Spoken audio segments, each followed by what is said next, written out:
Romanos, capítulo de número 11, verso 33 ao 36, assim está escrito: ó profundidade da riqueza, tanto da sabedoria como do conhecimento de Deus. Quão insondáveis são os seus juízos e quão inescrutáveis os seus caminhos.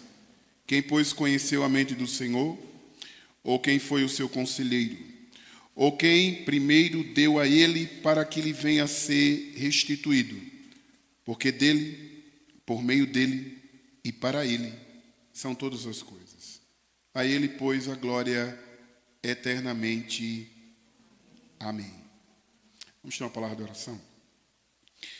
Senhor, graças te damos pelo privilégio de poder ler a tua palavra, também poder ouvir a tua voz, falar ao nosso coração por meio da mesma. Pedimos que o Senhor que está neste lugar, mais uma vez, abra os nossos olhos para que possamos contemplar as maravilhas da tua lei. Torne claro para nós o teu evangelho nesta noite e aplique o mesmo em nossos corações de forma salvadora e santificadora. Pois essa é a minha oração por meio de Cristo, nosso Salvador. Eu te oro e te agradeço. Amém. Bom, antes de eu dizer a vocês mais ou menos o que a gente vai estar tratando hoje, eu queria, talvez eu me esqueça, eu queria fazer uma indicação de alguns livros aqui que contribuíram para o trabalho da minha palestra, que eu vou estar dando para vocês hoje. Um dos livros, eu acho que esse é um livro muito bom, que é o livro do John MacArthur. Esse pastor acabou de morrer agora há pouco, John MacArthur Jr. Ele escreveu um livro só sobre adoração, a prioridade suprema. E esse é um livro que tem muitos tópicos interessantes. Eu penso que vale a pena qualquer pessoa que tenha algum tipo de envolvimento na área de louvor ler esse livro. Ele fala como devemos então adorar como estilo de vida, salvo para adorar, e aí ele vai desenvolvendo muitos tópicos. É um excelente livro com uma linguagem muito tranquila e muito boa. Esse livro aqui é um livro específico para músico, não é? É escrito por um músico chamado Asaph Borba, eu acho que é essa a descrição, e quem prefaciou esse livro foi um pastor muito conhecido, chamado Russell Shedd. É um livro sobre adoração. Um livro escrito por um músico. Então, um livro escrito com o olhar de um músico. Um excelente livro. Ele é um livro, como eu disse, especificamente para quem trabalha com música na igreja. Vale a pena adquirir esse livro. Eu penso que na Amazon você deve encontrá-lo. E os músicos daqui da igreja, se desejarem, quando terminar aqui o culto, pode pegar. Aqueles também que não são, pode pegar também, não tem problema não. Gente, a minha temática hoje é a importância da música para a adoração pública. Esse é o meu tema. E o que é que eu queria dizer aqui para vocês? Primeiro, eu quero dizer a todos vocês que é um grande desafio falar desse tema. E eu espero ser extremamente objetivo e claro, não complicar tanto, mas tentar trazer clareza para a discussão que nós vamos estar tratando aqui. Também eu quero dizer que o que eu vou estar fazendo aqui é uma palestra, então não é uma exposição de um texto. Eu não vou pegar um texto e, a partir desse texto, expor o evangelho expor o assunto de forma clara e objetiva. A bichinha está pegando minha água todinha. De forma objetiva, né? Mas pegar partes da Sagrada Escritura para que a gente caminhe da melhor maneira possível. Quando eu estava preparando essa palestra, eu me lembrei de muitos e muitos e muitos anos atrás, quando eu cantava no grupo de louvor lá da minha antiga igreja, lá em Recife, no bairro de Torrões. Eu passei por uma experiência que nunca vou me esquecer, nunca. A gente foi convidado para ir para uma igreja, e lá nessa igreja tinha muitos grupos de louvores, e era um culto mesmo, onde tinha vários grupos de louvores. E é uma igreja muito interessante. Vamos ocultar aqui o nome da bichinha, por questão de ética, é lá de Recife. E a gente adorou, todo mundo lá adorando, tá? Uma coisa bela, um momento muito agradável, uma tarde muito agradável. Se eu não me engano, era a festividade dos jovens. E eles chamaram vários grupos de louvores, várias bandas. E no meio das tantas, um músico, na verdade um ministro de louvor, eu não sei se hoje dão nome ainda para quem canta na frente, pelo menos na minha época, muito tempo atrás, quem pegava o microfone e falava algumas coisas lá na frente, o nome que se dava era ministro de louvor. E um rapaz pegou o microfone e disse assim: olha, nós vamos fazer uma coisa aqui. Eu quero chamar todos aqueles que ministram louvores na igreja. E aqui na frente. Aí, assim, eu já fico com muito medo quando esse negócio acontece. Mas chamou e a gente foi. Chegou aqui, então eles pegaram, ele pegou o celular e disse assim: pega o celular agora. Aí, pegou. Agora ligue para alguém que não está aqui e comece a declarar e profetizar bênçãos sem medidas para essa pessoa que você sabe que não está aqui. E eu achei muito estranho, porque se a pessoa não estava naquele momento ali, é porque o Senhor não quis. Se fosse para fazer alguma coisa, era para fazer com quem estava ali. E começou todo mundo ligando, e assim, toda a igreja começou, é muito interessante, vocês vão entender onde é que eu quero chegar. Todo mundo começou a ligar para alguém que não estava no culto. E eu, pelo menos eu não fiquei olhando para todo mundo, mas eu acho, e aqui é um achismo, que eu acho que eu era o único que eu não peguei meu telefone, não liguei para ninguém. Só que tinha lá no culto um colega meu que é bem animador, bem agitador, e ele tinha o meu número do meu telefone. E ele começou a ligar para mim. E eu vi o telefone ligando, eu disse: não é possível, será que tem alguém ligando para mim mesmo? Será que esse negócio está dando certo? Quando eu olhei, era ele lá atrás, fazendo assim: não, atende que eu quero também interagir aqui, atende.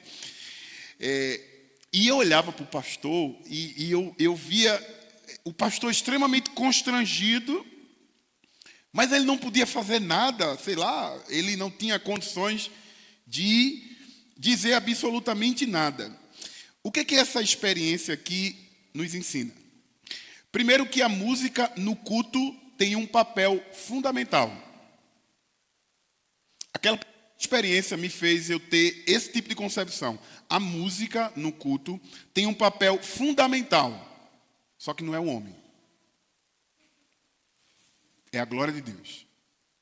Esse é o grande problema. O grande problema de muitas pessoas que às vezes estão com o microfone na mão é entender que a glória, o centro e a estrela do culto não são pessoas e nem criaturas. A glória e a estrela do culto é o Criador de todas as coisas. Todas as coisas. Então, a função da música dentro da igreja nunca foi, à luz da Bíblia, entreter. Ela não tem como função principal alegrar o nosso coração. Ela pode fazer isso? Claro que pode, mas não é a função primordial. A função primordial da música e da adoração sempre será a glória de Deus. Sempre será a glória de Deus. Assim, com isso em mente, devemos saber como cantar, como deve ser a nossa postura e qual é o nosso objetivo como adorador e a nossa motivação. Todas essas perguntas serão respondidas a partir do momento que a gente estiver caminhando aqui. Alguém já disse: quer saber o que a igreja crê? Às vezes a gente diz assim: eu vou cantar naquela igreja, mas aquela igreja crê no quê? Aquela igreja, quais são as convicções que aquela igreja tem? Quais são as concepções? Quer saber? Vá para o culto. O culto é uma amostra, na verdade é uma amostra fiel do que aquela igreja crê. O culto mostra. Não precisa nem um pastor. Qual é a convicção daquele pastor? Vá para o culto. Você não precisa nem esperar o pastor pregar. No culto demonstra de uma forma clara a crença dessa igreja. O culto, de fato, como eu disse, é uma amostra. Um dia, eu estava em uma barbearia e alguém chegou nessa barbearia, lá onde eu estava, e a pessoa disse o seguinte: eu fui visitar uma igreja. E essa pessoa disse que foi visitar, eu só ali ouvindo, né? Fui visitar a igreja. E eu não gostei muito porque era um show, era como se fosse um show pirotécnico. E ela descreveu todo suado, todo descansado, todo descabelado. E parece que tudo isso era culto público e a alegria do Espírito Santo para todos eles que estavam ali. E na minha cabeça começava a pegar aquelas informações e do tipo assim: por que isso é importante? Porque ao tratar sobre a música, ação pública, nós devemos analisar o que a Bíblia diz sobre isso.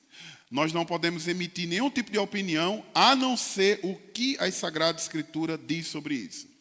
E aí eu já quero pegar uma primeira amostra da Sagrada Escritura. O evangelista João vai dizer uma frase, quando Jesus estava conversando com a mulher samaritana, ele vai dizer que Deus procura verdadeiros adoradores. Não é isso que está dizendo lá o texto? Deus procura verdadeiros adoradores. Então, se Deus está procurando verdadeiros adoradores, Ele não está procurando criaturas que o adorem ou que o suportem de acordo com o desejo do seu coração. Não é isso. O Senhor não está procurando nenhuma igreja, nenhum adorador que deseje adorar de acordo com o seu coração. Não, o texto é claro. O texto diz que os verdadeiros adoradores devem adorar o Senhor em espírito e em verdade. Em outras palavras, o que Cristo está querendo dizer para essa mulher é que existe um padrão, uma norma para adorar a Deus, como um cristão que está adorando dentro da igreja ou como um músico. Então, eu parto do pressuposto que adorar a Deus é coisa séria, não é brincadeira, ou um serviço de pouca importância. O objetivo de todos os servos dele é adorá-lo para todo sempre, e tudo isso deve fazer com que o adorador entenda que ele está fazendo isso diante da presença de Deus, onde o escritor aos Hebreus vai dizer que esse Deus é nada mais, nada menos do que fogo consumidor. Nosso Deus é santo. Ou melhor, pegando emprestado as palavras de Isaías capítulo 6, o nosso Deus é santo, santo e santo, e toda a terra está cheia da sua glória. Amém? Toda a terra está cheia da sua glória. Por isso, uma citação muito interessante de um pastor chamado Richard Baxter, ele vai dizer que a ignorância é a sua, o conhecimento deve ser a sua cura. O que ele está querendo dizer? O que isso tem a ver com minha palavra? Ele está querendo dizer que a ignorância é a maior enfermidade da igreja sobre o assunto que estamos tratando aqui, a adoração. E ele também está querendo dizer que que o conhecimento é a cura ou a libertação para quem deseja adorar a Deus de fato, em espírito e em verdade. Assim, com essa introdução aqui em mente, eu quero dividir essa palestra aqui em 5 partes, de forma bem objetiva.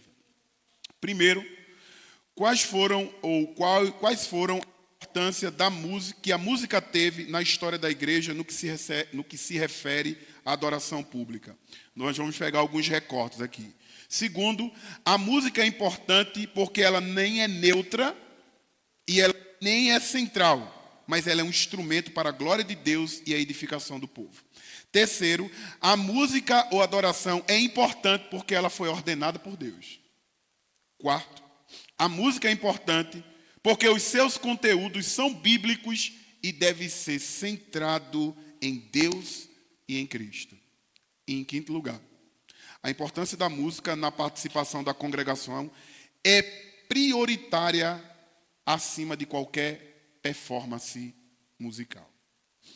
Dito isso, vamos para a nossa primeira parte. Qual foi a importância que a música teve na história da igreja no que se refere à adoração pública?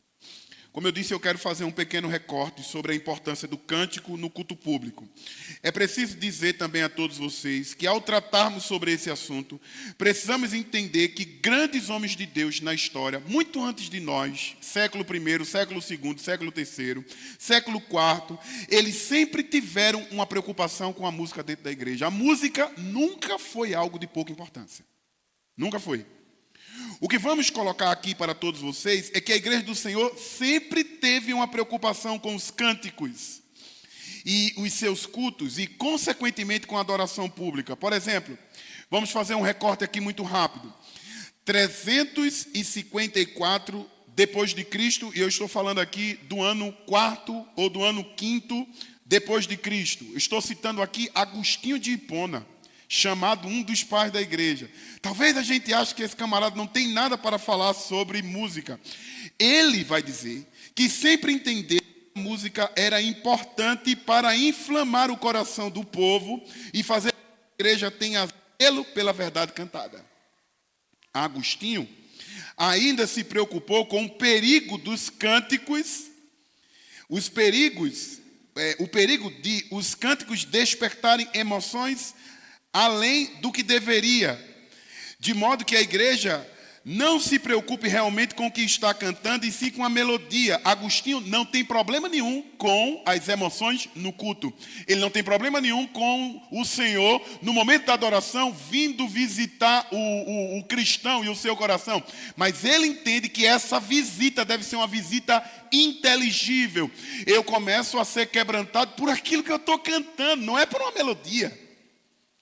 Não é por um tom menor, um tom maior, e eu vou parar por aqui que eu não sei nem para onde vai esse negócio, mas não é por causa dessas questões, é por aquilo que eu canto. Por isso que Romanos capítulo 12 vai dizer: rogo-vos, pois, irmãos, que apresentei o vosso corpo como sacrifício vivo, santo e agradável a Deus, que é o vosso culto o quê?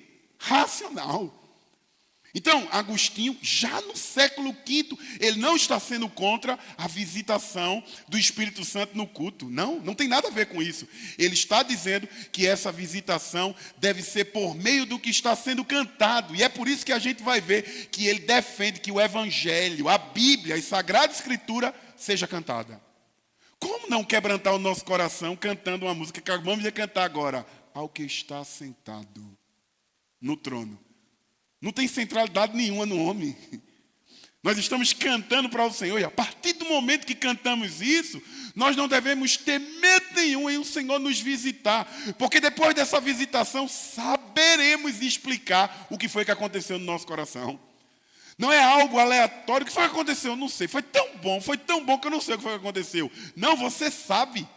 Você vai contar isso a semana toda. Isso vai ficar impregnado na sua mente, no seu coração, porque você foi visitado por aquilo que você cantou. E você cantou as verdades preciosas de Cristo. Agostinho chama de pecado, porém sem condenar o uso dos cânticos. O uso do cântico bíblico. Escuta isso aqui. Para esse servo do Senhor na história da igreja, ele entende que é um grande pecado sermos levados somente pela melodia e não pela letra cantada. Esse servo do Senhor sabe o tamanho da importância da música ou do cântico na adoração pública. Devemos ter sempre cuidado, porque o problema não está na música. O problema não está na melodia. O problema não está na música. Não música, nem instrumento. É muito interessante, a gente não tem muito tempo para fazer isso, mas há muitos anos atrás, muitos instrumentos desses que estão aqui em cima do púlpito foram demonizados.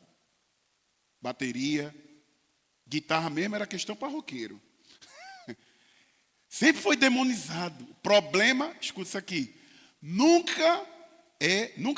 problema nunca foi a música, o problema não são as melodias, o problema é quem está tocando. E quem está com o microfone na mão. O problema sempre é o coração. O problema sempre é a natureza pecaminosa. Por isso que Deus está procurando verdadeiros adoradores. E eu gosto muito dessa expressão, porque se ele está procurando, parece duro isso que eu vou falar, mas é verdade. Se ele está procurando, é porque nem todo mundo é verdadeiro adorador. Às vezes a gente canta, como diz o profeta Isaías, só com os lábios. Mas o meu coração está o quê? Longe do Senhor. Bom, eu saio do século V e século IV e agora eu já estou no século XVI. E eu vou citar um aqui que talvez seja conhecido de muitos de vocês, chamado Martinho Lutero. Lutero, ele é classificado como um monge agostiniano. Então, daí já dá para perceber que ele teve uma influência muito grande de Agostinho de Hipona. Para Lutero, o louvor tinha o poder de afugentar Satanás. Está danado. Lutero disse, o louvor, ele tem o poder de afugentar Satanás. Por quê? Porque quanto mais, presta atenção, não é afugentar de você amarrar e colocar uma gema em Satanás. Não é isso, não. É a ideia de que quanto mais você canta as verdades do Senhor, mais você sabe quem é Deus e quem é Satanás. Porque se existe um bicho complicado de se explicar, é o tal do crente. O crente tem tanto medo de Satanás, tanto medo de Satanás, tanto medo de Satanás, como se Satanás fosse Deus. Satanás não é Deus. Satanás é criatura. O nosso Deus, gente, está no trono. Ele controla tudo. E por isso que várias vezes ele dizia para Jó, visse o meu servo Jó. Quando ele diz, o meu servo Jó é minha propriedade. A menina dos meus olhos. Você não pode tocar nele. Na verdade, lá no capítulo 1, Satanás vai dizer, tu cercasse ele de todas as coisas. Eu quero tocar nele, mas a minha mão é curta, eu não consigo tocar nele. Quanto mais você canta as belezas de Cristo, as belezas do teu Redentor, a beleza do teu Salvador, quanto mais você canta, mais você sabe quem é o teu Deus e quem é Satanás. E mais você sabe que o teu Deus é soberano, é grande, é o Rei dos Reis e o Senhor dos Senhores. Lutero ainda diz que o louvor deveria ser algo presente em toda a liturgia. Toda a liturgia. Com a defesa da doutrina bíblica, e ele ainda indica que o louvor deve ser cantado por todos. Não existe coisa mais maravilhosa, e você vai perceber que essa vai ser sempre aqui a minha tese, que não existe coisa mais maravilhosa do que você ver a igreja toda cantando. É algo espetacular. É algo que está sendo ensaiado para que a gente desenvolva isso aonde, gente? No céu. Lá no céu não vai ter uma pessoa cantando, todo mundo assim olhando. Já pensou? Que cena, você cantando e Abraão lá olhando assim para você. Paulo dizendo assim, eu não ensaiei essa música, que música é essa? Não, é todo mundo cantando. Todo mundo adorando em um lindo coral. Daqui a pouco eu vou citar um texto aqui que um certo autor vai dizer que quando nós entramos numa igreja, nós entramos num coral. Nós entramos para cantar todo mundo junto, porque a partir do momento que você entra na igreja, ou a partir do momento que você é salvo, você é inserido no corpo. E qual é o objetivo desse corpo? Adorar o Senhor. Bendizer ao Senhor.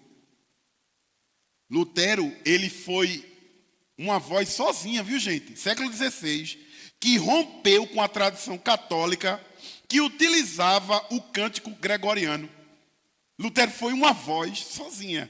Ele rompeu, porque na cabeça dele, ele deveria, a igreja toda deveria cantar, mas como é que a igreja vai cantar se a igreja não sabia nem o que estava cantando? Lutero foi um que usou de melodias populares para compor os seus hinos que seriam cantados na igreja. Sim, melodias populares. Melodias que todo mundo conhecia para inserir em cânticos que era cantado dentro da igreja. Eu poderia pegar um exemplo aqui. Por exemplo, tem um cântico no nosso Salmos e Hinos,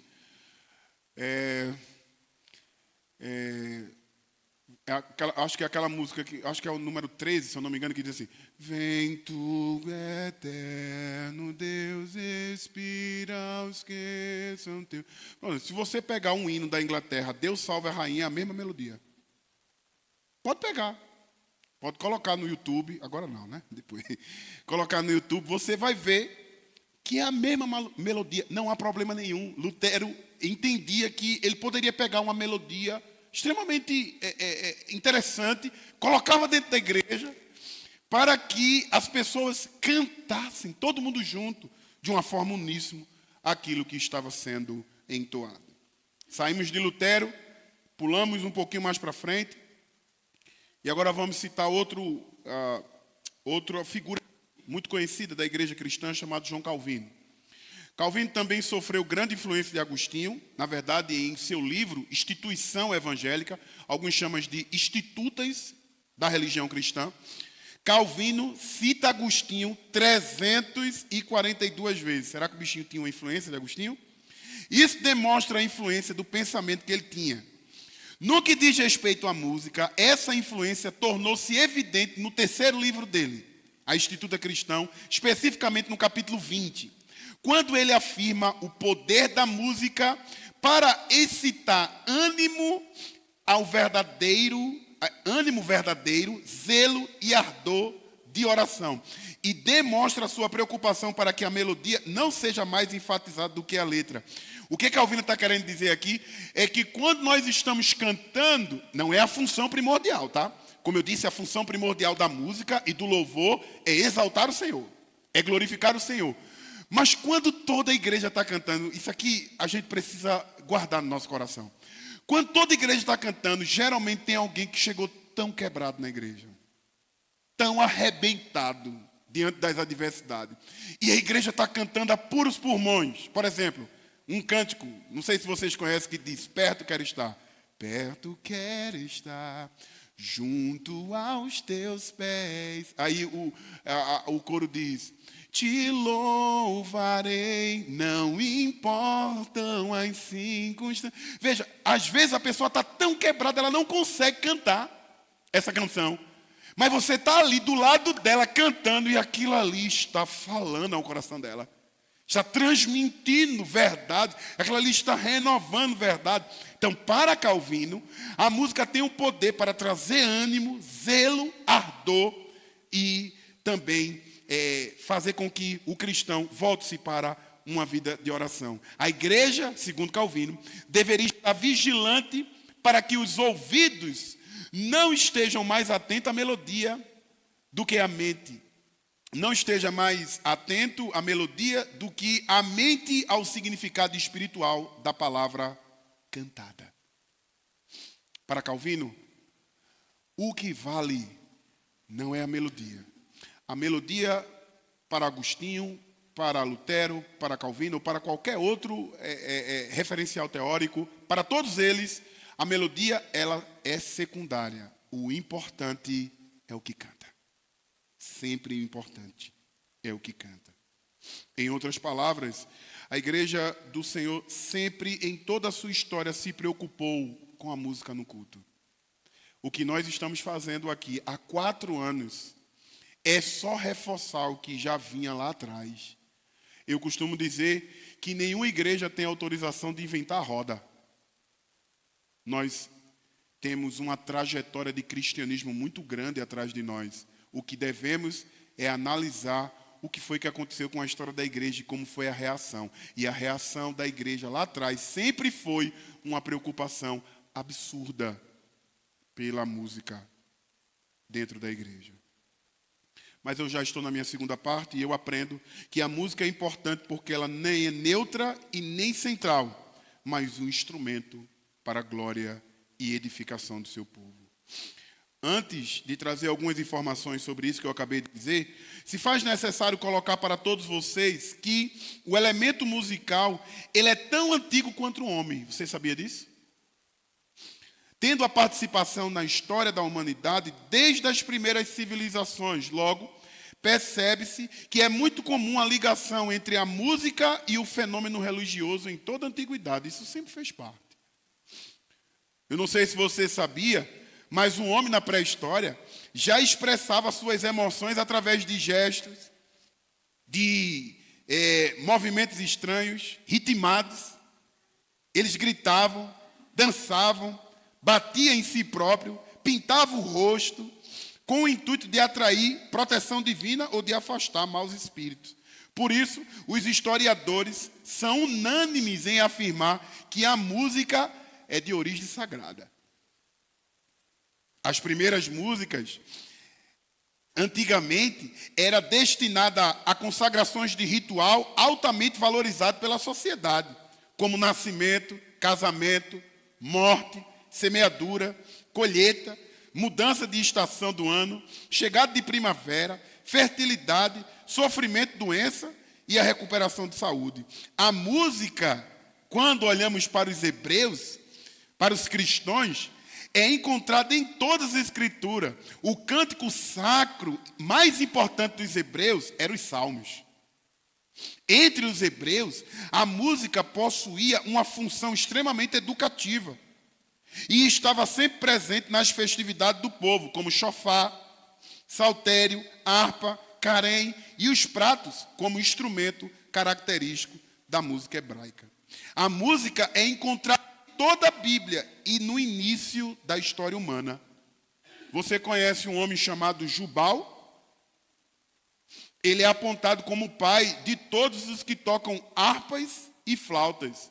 Sabe onde é que está isso? Gênesis capítulo 4, verso 21, diz o seguinte: o nome do irmão dele era Jubal, que foi o pai de todos os que tocam harpa e flauta. É impressionante a quantidade de texto bíblico sobre música, cântico, louvor, adoração ou regozijo. Logo, quando pensamos na finalidade da música, especificamente no culto, ela nos ajuda a responder em adoração ao nosso Deus. Por exemplo, Salmo de número 40, vocês sabem o que diz lá? Bem conhecido, todo mundo cita ele. Diz assim: esperei com paciência pelo Senhor. Agora, olha agora as expressões agora aqui com Deus. Perceba, esperei com paciência no Senhor. Aí olha o que é que Deus fez. Ele se inclinou, primeira coisa, para mim. Segundo, ouviu quando eu clamei por socorro. Terceiro, tirou-me de um poço de perdição e de um atoleiro de lama. Quarto, colocou os meus pés sobre uma rocha. Quinto, firmou os meus passos. E sexto, tudo isso é Deus que está fazendo. Pôs nos meus lábios um cântico e um hino de louvor ao nosso Deus. Qual é a consequência? Muitos verão essas coisas e temerão e confiarão no Senhor. Salmo de número 100, foi pregado ontem aqui. Celebrai com júbilo ao Senhor todas as terras. Aí agora, olha a palavra culto. Servir ao Senhor com quê? Com alegria. E aí, eu devo apresentar-vos diante dele com quê? Com cântico. Por que eu tenho que fazer isso? O Salmo responde dizendo: porque tenho que saber que o Senhor é Deus. Foi Ele quem me fez. E dele somos. Somos o quê? O seu povo. E rebanho do quê? Do seu pastoreio. E qual é a consequência quando eu sei de tudo isso? Eu tenho que entrar por suas portas com ações de graça. E nos seus atos, o quê? Canto o hino de louvor. Mas por que eu tenho que fazer tudo isso? Aí o Salmo termina dizendo: porque o Senhor é bom. E a sua misericórdia dura para sempre. E de geração em geração é a sua fidelidade. O que é que eu estou querendo dizer? Que a finalidade sempre e prioritária da adoração é o Senhor. Sempre. Sempre, meus irmãos. Sempre. Quando cantamos para o Senhor, isso traz edificação por meio da palavra cantada, consolo. E isso professa de forma audível o objeto da nossa fé e qual é o objetivo das nossas vidas. Tudo isso acontece quando adoramos com uma bela canção. Mas isso não anula, sobre hipótese alguma, uma boa harmonia musical. Não anula. Uma boa harmonia vocal. Não tem coisa mais bonita quando há harmonia entre os instrumentos, quando há harmonia entre o vocal. Não há nada belo nisso. E aqui eu me lembro da esposa do fundador do congregacionalismo aqui no Brasil, chamada Sarah Calley. Sarah Calley, quando chegou há 170 anos atrás, ela juntava a igreja e ela dava cada grito nas irmãs, viu? Vamos cantar bonito. Vamos cantar. E ensaiava várias vezes os salmozinhos. Vamos ensaiar. Quando via que estava errado, vamos ensaiar de novo. Quando via que o negócio estava saindo, vamos ensaiar de novo. E aí, possivelmente, aquelas pessoas diziam: por que tanto ensaio? Porque a gente tem que ensaiar e cantar da melhor maneira para quem? É para Jesus. O grande problema é que às vezes a gente quer cantar de todo jeito, porque a gente acha que o Senhor é de todo jeito, né? Pois é, eu quero dizer que Deus não recebe nenhuma adoração de todo jeito. Porque Ele não deu o pior para a gente. Ele deu o melhor, o seu único filho, para que todo aquele que nele crê não pereça, mas tenha vida eterna. Se Ele nos deu o melhor, adivinha o que Ele quer de você? Ele não quer meia boca. Ele não quer só a metade. Ele quer o melhor. Eu me lembro, na minha época que cantava em grupo de louvor, eu trabalhava lá em Recife de segurança. Então eu largava pernoitado à noite, largava do sábado para o domingo. No domingo de manhã eu já estava na igreja, participava da escola bíblica dominical. Passei a noite toda acordada. Quando terminava a escola bíblica dominical, o que tinha? Ensaio. E a gente começava de 11 horas até 2h30, 3 horas. Eu me lembro que o meu filho era pequeno, eu levava o almoço dele, ele comia lá no ensaio. Sem cara feia. Sem remungar. Por que tanto ensaio? Porque o que nós vamos fazer não é de pouca importância. Tem um peso muito significativo. É para o Senhor. E para o Senhor tem que ser feito de forma perfeita, da melhor maneira possível. Às vezes, a gente... eu não tenho dificuldade nenhuma, mas é muito complicado quando você pega alguém de surpresa. Você sabe nem quem é a pessoa. Você pode vir aqui, canta aqui para o Senhor. A pessoa, mas eu não sei cantar. Não, o Senhor recebe. O que importa é o coração. E aí, meus irmãos, vai lá para frente. Aí é um desmantelo só a pessoa cantando. Desafina para cá, desafina para lá, é terrível. Tem que cantar da melhor forma possível para o Senhor. Aprenda uma coisa, todos vocês, quer seja aqui no banco, ou quer seja aqui na frente, nós não estamos cantando para homens. Nós estamos cantando para aquele que, segundo João lá, Apocalipse, está passeando no meio da igreja. Estamos cantando para o Senhor. Terceira verdade, deixa eu correr. A música ou adoração é importante porque ela foi ordenada por Deus. Vamos pegar aqui outro texto. Colossenses capítulo 3, verso 16. Diz assim, olha o que é que Paulo vai dizer. Que a palavra de Cristo habite plenamente em você. E aí a gente pergunta, né? Tá certo, Paulo. Que a palavra de Deus habite plenamente em vocês. Mas para quê? Aí Paulo responde. Ensine e aconselhe uns aos outros com sabedoria. Aí, tá certo, Paulo. Mas só isso porque eu não sei nem ensinar e nem aconselhar. A minha situação está difícil. Só isso, Paulo. Aí Paulo continua. Cantem, e a palavra aí cantem, no grego, no imperativo, no grego aí está no imperativo. Não é que ele está dizendo, se você quiser, cante. Eu estou te dando um conselho. Você pode escolher ou não. Se quiser, você canta. Não, Paulo está querendo dizer, se a palavra de Deus habita ricamente no teu coração, então você vai cantar. É uma ordem. Cantem, agora cante o quê? Salmos, hinos e cânticos espirituais. Aí você responde, eu canto para quem, Paulo? Aí Paulo vai dizer, a Deus. A Deus. E eu canto como? Em gratidão no coração. Efésios vai pegar o mesmo recorte de Paulo e vai dizer, Efésios capítulo 5, 19, falando uns aos outros com salmos, hinos e cânticos espirituais e cantando e louvando ao Senhor de todo o coração. Por que devemos cantar? Qual é a razão, gente, de louvarmos ao Senhor?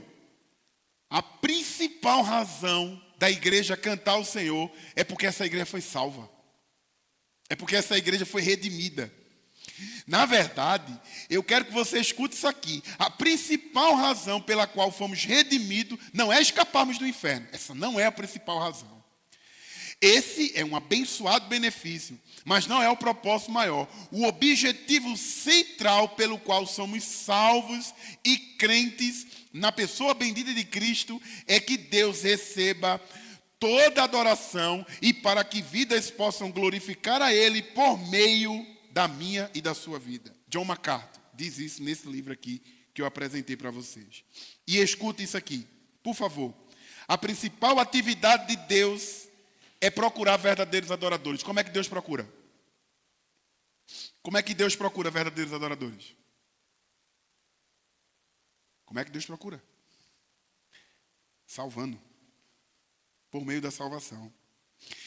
Ele não te salvou para que você viva uma vida de felicidade aqui no mundo. Porque pode ser que você nem esteja vivendo essa vida de felicidade. Talvez você esteja vivendo uma vida de turbulência. Ele não te salvou para que você tenha propriedades, ou sejam próspero materialmente. Ele não te salvou para que viva em uma igreja ou em uma comunidade perfeita.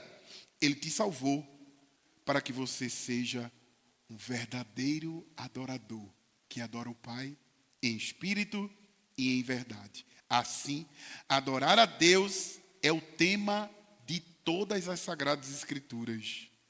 Não só isso, é o tema da eternidade, é o tema da história da redenção. Mais uma vez, John MacArthur, ele vai dizer, se adoração, olha o que é que ele vai dizer, se adoração é a prioridade suprema, não adorar é uma afronta suprema. Se adoração é uma prioridade suprema, não adorar é uma afronta suprema. De fato, o recusar em adorar a Deus de forma adequada está no centro de tudo que é diabólico. O que John MacArthur está querendo dizer? Quando eu me recuso a adorar a Deus, eu estou dizendo que o meu coração está sendo governado por Ele. Porque o natural de todo cristão é desejar adorar ao Senhor. E como é que eu sei disso? Vocês lembram quando o Senhor chamou Moisés e mandou Moisés ir conversar com o faraó? Sabe qual foi a palavra que Deus mandou Moisés dizer a faraó? Capítulo 8 de Êxodo, verso 1. Olha o que é que Deus vai dizer. O povo de Israel estava sendo escravo no Egito. Olha o que Deus mandou Moisés dizer a faraó. Disse assim, vá, fale com o faraó e diga assim diz o Senhor, deixe o meu povo ir para que me adore. Que coisa, né?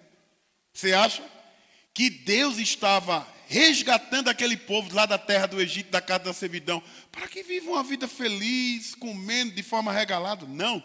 Ele diz, diga lá, faraó, deixa o meu povo ir, porque a finalidade do meu povo é adoração.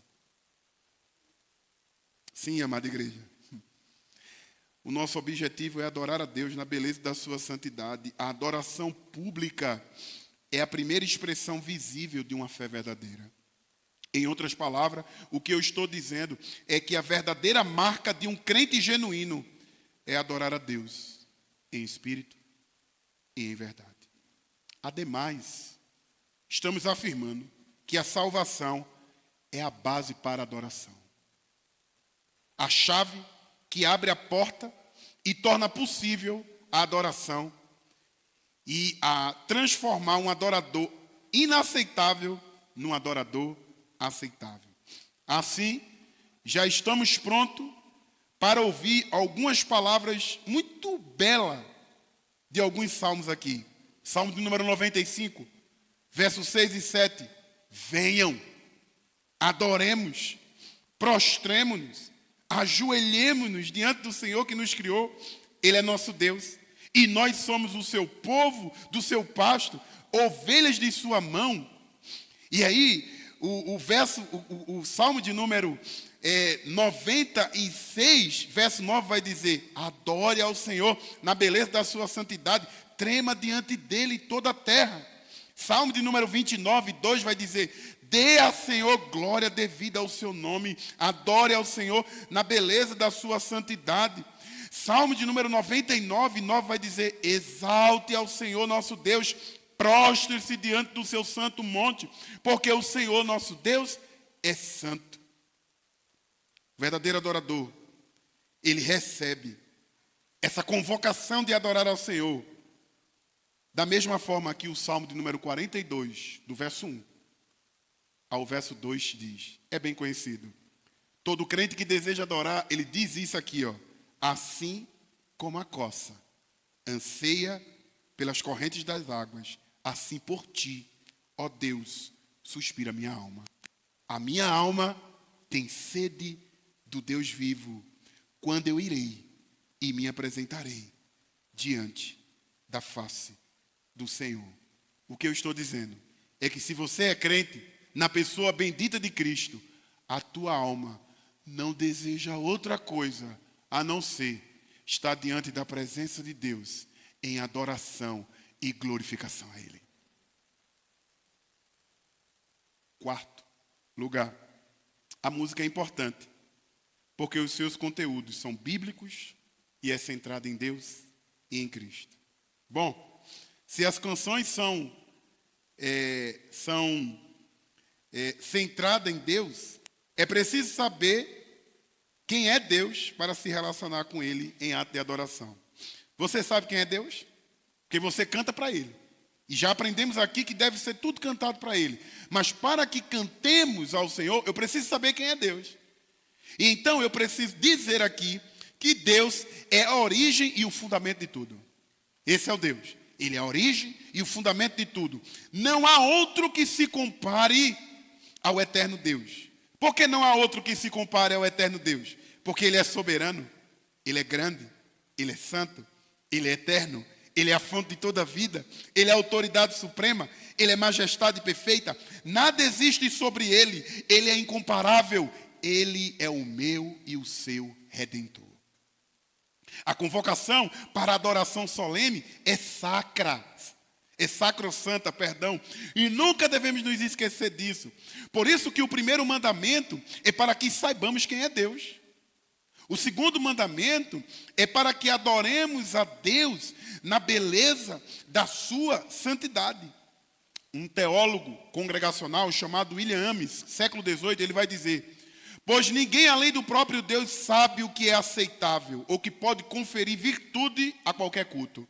Continua ele, tornando-o eficaz e proveitoso para nós. Da mesma forma, nada pode honrar a Deus senão aquilo que procede dele mesmo. Nada pode honrar a Deus senão aquilo que procede dele mesmo. Por fim, também não há nada que indique que tal poder tenha sido outorgado por Deus ao homem, a fim de ordenar um culto ao seu bel prazer. E aí ele termina com Mateus capítulo 15, verso 9, dizendo: em vão me adora, ensinando doutrinas que são preceitos de homem. A palavra desse servo aqui é muito pertinente, porque na mente dele, o Senhor é sábio e sabe o que é que lhe agrada no culto. Sabe o que é que lhe agrada no culto. Na verdade, em matéria de adoração, sobre o que é agradável a ele, as criaturas não teriam bom êxito. Porque na grande maioria os cânticos que desejamos e executamos é para o nosso ego e não para a glória dele. Por isso que a adoração deve ser para ele. Por isso que as canções ou adoração, que são elementos de culto, deve ter ele como centro. Você lembra de Isaías capítulo 6? No ano da morte do rei Uzias, nem assim começa o capítulo 1, capítulo 6, verso 1. Eu vi o Senhor assentado sobre um alto e sublime trono. As abas da sua veste enchiam o templo. Serafim estava por cima dele. Cada um tinha 6 asas. Com 2 cobriu o rosto, com 2 cobriu os pés e com 2 voava. Olha a adoração dos anjos. E clamava uns para com os outros, dizendo: Santo, Santo, Santo é o Senhor dos exércitos. Toda a terra está cheia da sua glória. Eu peguei uma amostra, não foi? Isaías capítulo 6. Agora e Apocalipse, capítulo 5. Foi o texto que eu acabei de ler. Capítulo 5, do verso 11 ao verso 14. Olha o que é que João vai dizer. Vi e ouvi uma voz de muitos anjos ao redor do trono, dos seres viventes, dos anciões, cujo número era de milhões, milhares e milhares. Quem são milhões e milhões e milhares de milhares? A igreja.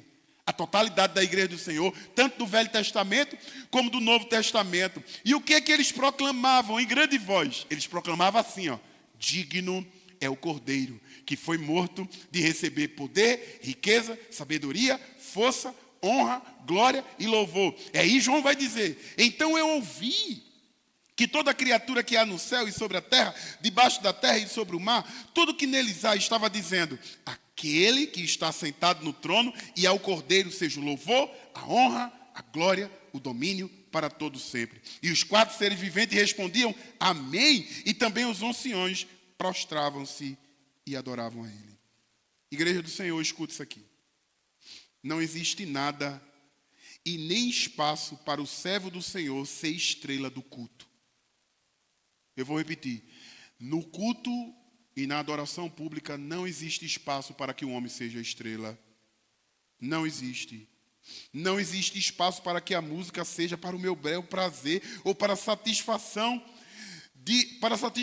e muito menos para pessoas que não são evangélicas e porventura estejam no culto. A gente tem uma preocupação muito grande. Convida uma pessoa que não é cristão para o culto. Essa pessoa vem para o culto e a gente pergunta: você gostou do culto? O que é que você achou? O culto foi bom?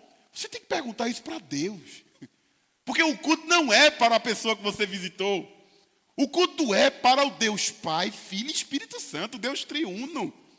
Você não deve ficar preocupado com nada disso. Absolutamente nada disso. Tudo é para Ele, meus amados irmãos. Tudo é para Ele. Existe uma canção, talvez muito conhecida de vocês, que diz: nunca foi sobre nós, nem por aquilo que eu devo fazer. Eu acho que é isso que diz a canção. É tudo sobre você, tudo para você. Jesus. É para o Senhor, gente. É para o Senhor. Em quinto e último lugar, a importância da música na participação da congregação é prioritária sobre qualquer tipo de performance musical. Vocês ouviram que a adoração e o cântico devem ser centrados em Deus. Mas quem deve adorar? Só o grupo de louvor? Eu sozinho? Não. A igreja toda. Um certo comentarista bíblico disse algo muito interessante sobre isso. E eu acabei de dizer lá atrás, né? A igreja local, portanto, é uma reunião. Contudo, não nos reunimos por nossa própria iniciativa, por nossa própria força. Não nos tornamos uma reunião apenas porque Deus nos une. Ele é aquele que nos faz um corpo. Ele é aquele que une o corpo a cada dia do Senhor. Por isso afirmamos que a crise de estarmos juntos na igreja do Senhor é uma crise sem precedente. Então, estar conectado muitas vezes em um aplicativo, escuta isso aqui para que você não me entenda mal. Se eu estou dizendo que cantar junto com a igreja é importante, eu estou dizendo que está conectado em aplicativo, cantar a mesma música, ouvir a mesma palavra na mesma hora, cada um em sua casa, isso não é culto não, viu? Eu vou repetir. Ligar o YouTube e participar de uma transmissão online, escutar a mesma música, cantar a mesma canção, ouvir a mesma palavra naquele mesmo lugar, você em casa, isso aí não é culto não. Isso é uma sincronia. Quem está sentindo uma boa pregação no YouTube não está adorando a Deus com a igreja na comunhão dos santos. Essas pessoas estão sozinhas, sem desfrutar da igreja do Senhor, todo mundo junto. Há certos dons, gente, que só poderão ter eficácia de forma presencial. Leia Romanos, capítulo 1, do verso 9 ao 15. Leia 1 Tessalonicenses, capítulo 2, do verso 1 ao 2. Os meios virtuais não suprem elementos-chave do culto bíblico. Ouça isso aqui, por favor. Deus nos chamou como corpo para participarmos da adoração juntos, gente. Deus nos chamou como corpo para participarmos da adoração junto. A graça que nos une ao Senhor é a mesma que nos une aos membros do seu corpo. E por isso devemos estimar a bênção da adoração comunitária como ápice da adoração a Deus e para com o próximo. É na adoração que expressamos nossa união com Cristo. A igreja nada mais é do que uma assembleia de adoradores comprado com o sangue de Cristo, cheio do Espírito Santo. Um certo comentarista disse uma frase muito linda. Ele disse que a adoração comunitária, todo mundo junto, é uma festa. E não é não? É uma festa. O próprio Cristo nos acolhe nessa festa em sua mesa de banquete. E nós nos reunimos em sua honra para nos deliciarmos com os ricos pratos. E Ele espera que nos encontremos junto como uma família. você foi chamado para estar inserido no corpo, e esse corpo se chama família. E Deus deseja receber o culto dessa família, todo mundo junto. Em outras palavras, a reunião de adoração é uma expressão da vida comunitária da igreja. Isso me faz me lembrar da oração do Pai Nosso. Lembra dos plural lá? Nós, nos, nosso, nossa, dar-nos, perdoa, livra-nos. Deus nunca se refere à igreja no singular. Sempre é no plural. Sempre como uma família. Sempre.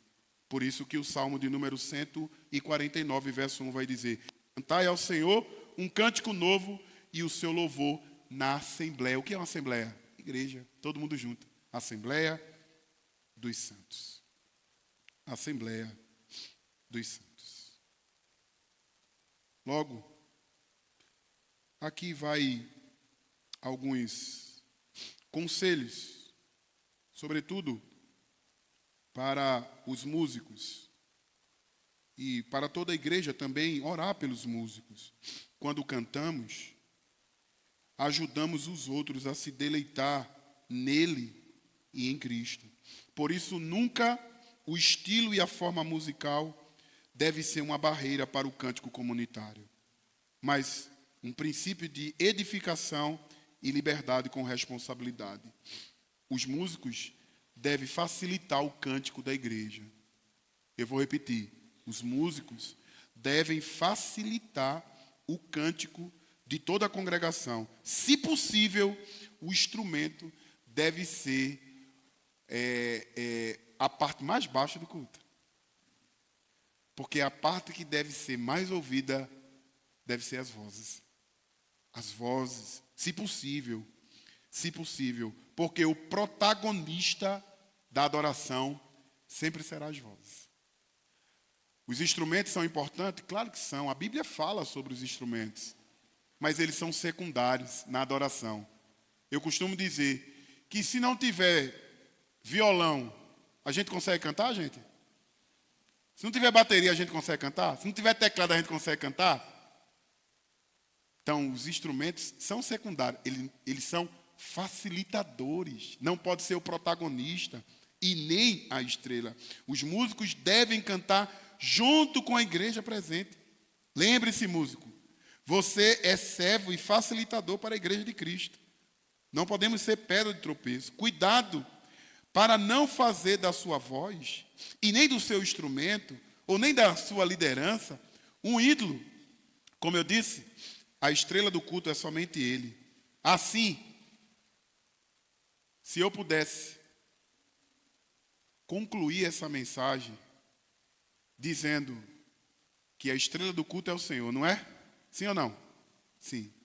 Quem deve ser adorado é quem? É o Senhor, sim ou não? Tudo deve apontar para Ele, sim ou não? Então, se eu pudesse dizer alguma coisa para todos vocês que estão me ouvindo aqui, se desejamos que Ele seja a centralidade do culto, acenda as luzes do palco, pare de chamar a atenção para você, prepare o teu coração e a tua mente, cante ao Senhor e diga para Ele nessa noite: alegrei-me quando me disseram, vamos à casa do Senhor. Ou prefiro estar à porta da tua casa e a permanecer, ou prefiro estar à porta da tua casa, meu Deus, a permanecer nas tendas da perversidade. As músicas devem ter uma unidade de tudo o que está acontecendo no culto. Se for necessário saber o que o seu pastor vai pregar, pergunte a ele, para que tudo que aconteça no culto tenha unidade. Às vezes, o pastor está falando sobre a morte de Cristo e a gente está cantando: cada vez que a minha fé é provada. Tem nada a ver. Tem que ter unidade. Então pergunte, se o pastor diz mesmo assim: ô pastor, o Espírito Santo não falou comigo não. Eu disse: pois, ore para ele falar, viu? Porque o culto está começando. A gente precisa saber até o que a gente vai cantar. é preciso ter unidade. Do começo do culto ao final. Unidade no que começa, unidade no que termina. Para que tenha uma linha. E tudo que cantemos venha convergir para que o culto aponte em todos os momentos para o Senhor. Os músicos devem orar pela igreja para que no momento dos cânticos seja agradável ao Senhor e que haja edificação. Mas também os músicos devem se preparar para esse momento de forma antecipada, porque é um serviço sagrado. Lembre-se, só oferecemos o que temos e precisamos ter vida com Deus para que sejamos aceitos por Ele. Outra coisa, não se esqueça que a centralidade da adoração e do culto é o Senhor. Você está no culto como criatura, criada para essa finalidade, adorar a Deus. Afinal de contas, mais uma vez eu afirmo, Ele é o verbo da vida, Ele é o Filho de Deus, Ele é a glória do unigênito do Pai, e tudo deve convergir para Ele. Eu repito, o que fazemos em nossos cultos de oração é um preparo para o que vamos desfrutar na glória com Ele. E ficará claro que a centralidade de tudo lá no céu nunca foi Paulo, nunca foi João, nunca foi João Calvino, nunca foi Lutero, nunca foi John Knox, nunca foi John Wesley, nunca foi Robert Calley e Sarah Calley, nunca foi Moody, nunca foi os fundadores de qualquer igreja evangélica. Quando você chegar no céu, você vai se espantar que tudo, toda a arquitetura, todas as figuras, tudo aponta, não é para você. É para o Cordeiro de Deus que tira o pecado do mundo. Portanto, guarde essa palavra no seu coração e todas as vezes que você se aproximar para adorar ao Senhor, diga: Senhor, eu estou aqui para te adorar. Receba o meu culto e a minha adoração como aroma suave. Amém?